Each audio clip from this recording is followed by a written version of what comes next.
What's the easiest choice you can make? Window instead of middle seat? Picking a vendor who sends a great gift basket? Outsourcing business tasks you hate? What about selling with Shopify?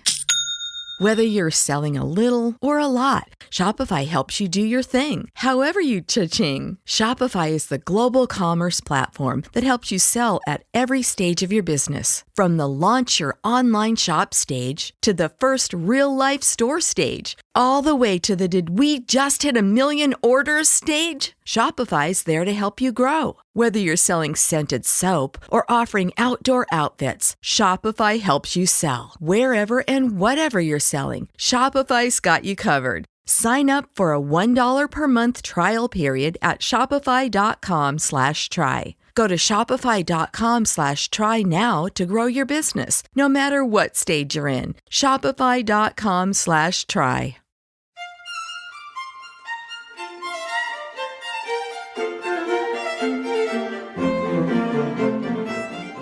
Shabnam Weber worked for 18 years in tea retail as president and CEO of Toronto-based Tea Emporium.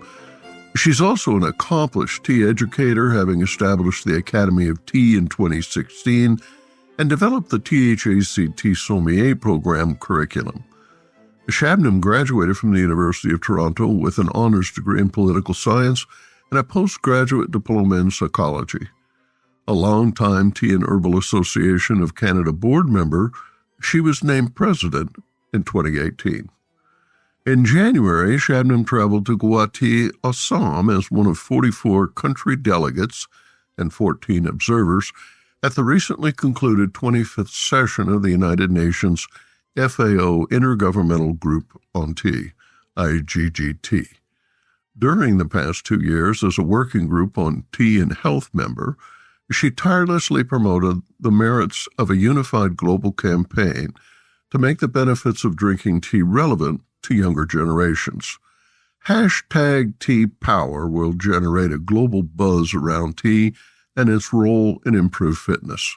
Quote, "There is extensive evidence supporting tea benefits in sports and fitness performance and optimal hydration," end quote, she explains.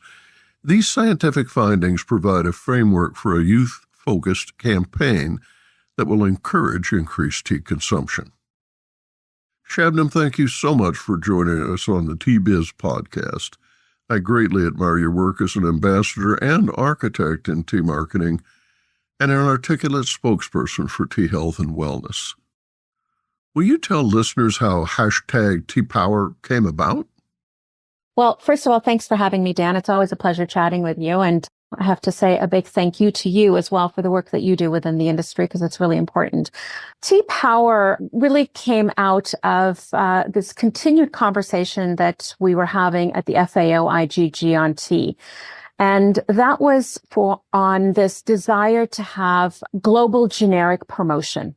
And it's a lofty endeavor and nice to say, but what do you focus it on? How do you do it?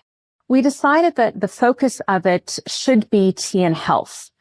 So out of that, a new working group was formed a couple of years ago, the Working Group on Tea and Health.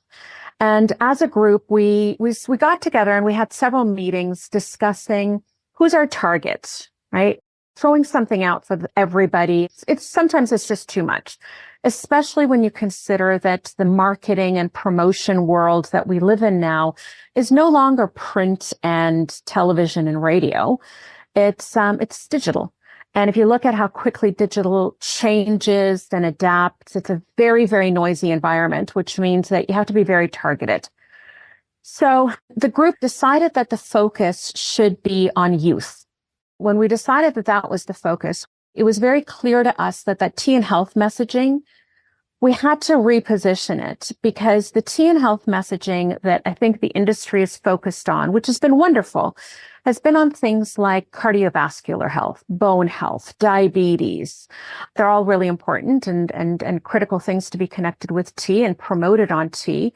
But it's not what the youth are interested in, because thank goodness they're not concerned about cardiovascular health and diabetes. So we made a list of what issues are they interested in. And sport and fitness was pretty high on that list, as was beauty, healthcare, mindfulness, calmness, mental health, etc. So we needed to take a look at what scientific data that met the requirements that we had set for ourselves as a group.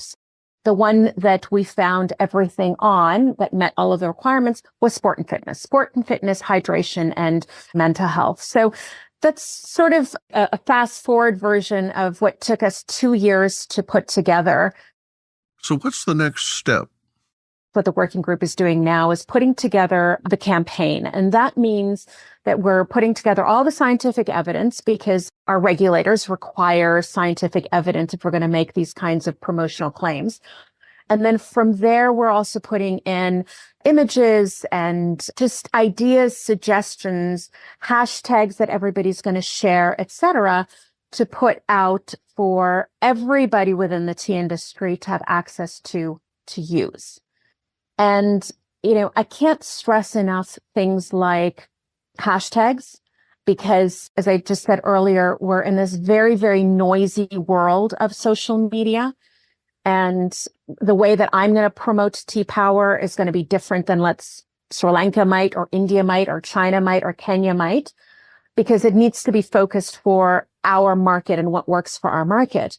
But what connects the whole conversation are going to be hashtags. Because if we're all sharing the same hashtag, then we're all sending out the same message. And what I reminded the group of when we met in India just a few weeks ago was that we actually, as an industry, managed to trend number 1 on Twitter in 2021. And we managed to do that because we all agreed to use hashtag tea. It's really quite simple. Hashtag tea on International Tea Day. At a time when, Trump was president and dominating Twitter, I think it was the Syrian war that was going on at the exact same time, we managed to actually break through that noise. And for a short amount of time, we actually were trending number 1 on Twitter. That's a big deal. It's a really, really big deal for a food product without a controversy, without, anything like that to actually trend. I'm often asked why only 2021? Well, 2022 and 2023, unfortunately, International Tea Day has fallen on a weekend and nobody's celebrating at the same time. So 2024, it falling again on a Monday, is the perfect opportunity to really get that going again. Young people benefit most from tea health and fitness education. Daily tea consumption delivers on the promise of health and longevity. They know that eating plant-based food is a lifetime habit. It should be the same for tea. Society teaches people to put aside a little money for retirement in their 20s and buy life insurance when premiums are low. The working group has devised a great start to explain the benefits of healthy hydration. But this work is ongoing. In fact, it's never ending. Who will update the research and maintain momentum? And you're absolutely right. And to answer your last question first, one of the things that we did as a group at the IGG this year was we formed 2 key pillars within the IGG. One is on sustainability, and the other is on advocacy. The advocacy group is being co-chaired by myself and Sri Lanka. Sustainability is being co-chaired by UK and Kenya. And the advocacy group is really the one who's going to carry this forward. Promotion, advocacy, whatever you want to call it. We've decided to call it advocacy. But the idea being that this sport and fitness that we're talking about right now, that the working group on tea and health has sort of, gotten rolling, that's the beginning. That's the first step. And I think that this is an opportunity for us to sort of demonstrate the power of speaking with one voice, even though, our messaging might be slightly different depending on our markets. And just to pick up on what you said earlier about, youth and the power of youth and those habits, I think that, we really need to understand how important and critical that is as an industry, because trying to change people's habits later on in life is hard. Their children or people form most of their habits by the age of 9 years old. That's crazy. We did a study, we did a questionnaire a couple of years ago about young people people in Canada between the ages of 18 and 24. And we asked them when they started their tea drinking habits. And it was in their homes before the age of 9. There was a psychological study done, I don't remember when, but if you haven't tried sushi, apparently by the time you're in your 30s, then you're 90% unlikely to ever. The point is that until you have experienced sushi, it's just a plate of raw fish, right?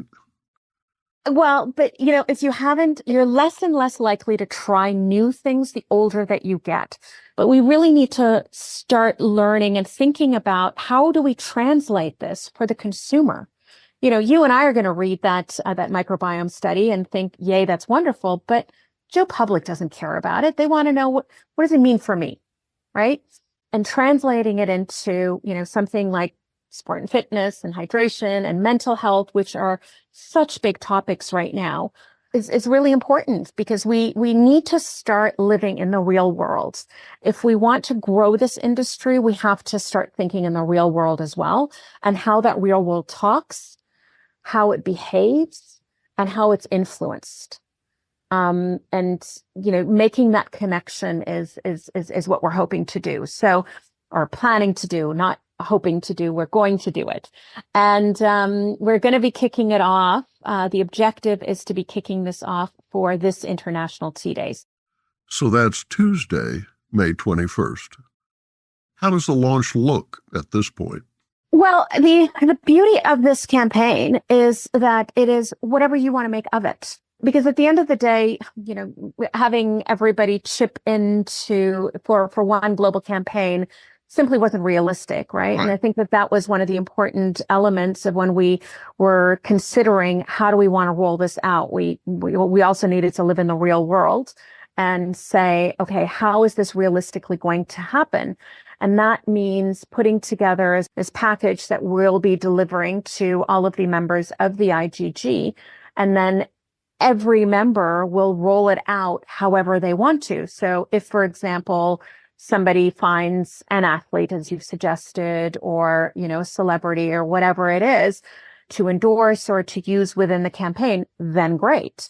If you want to do something as a live event, then great. If it's going to be purely social media, then that's fine as well. As long as we're maintaining some of the elements in terms of, the messaging, sport and fitness, hydration, calm, so tea power, health and fitness, as long as we're all maintaining that as the focus and then all using the same hashtags, that's what's going to make the connection for us.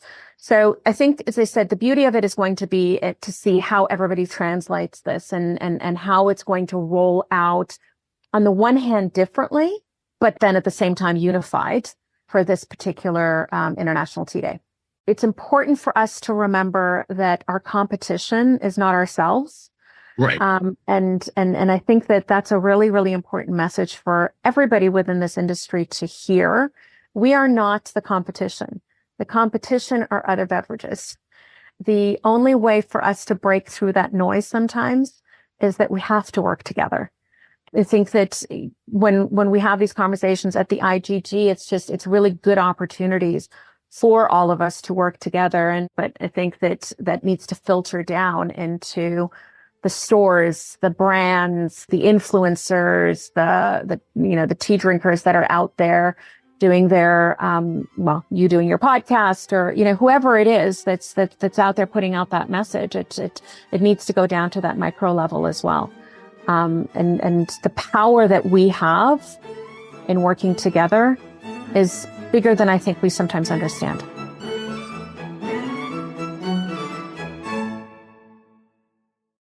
Produced by Adavita Studios. Connect your voice to the world.